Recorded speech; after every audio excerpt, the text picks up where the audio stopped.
Right students, quantity aptitude interest నుంచి ఒక question మాట్లాడుకుందాం. Ashok deposited 2 parts of a sum of rupees in different banks at rate 10% per annum, 18% per annum respectively. In 1 year he got a amount in total interest. Interest ఇంత వచ్చిందిట. What was the amount deposited at 10%? 10% చొప్పున ఎంత invest చేశారో మాట్లాడమంటున్నారు.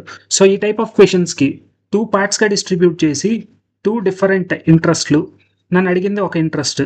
ఇలాంటి type of క్వశ్చన్స్కి just అడిగిన దాన్ని కాకుండా మొత్తం ఈ ప్రిన్సిపల్ మొత్తాన్ని తీసుకొని వెళ్ళి అదర్ దానికి ఇన్వెస్ట్ చేయండి. 18%, 18 6 times which is 108, 10800 is the total interest I am getting.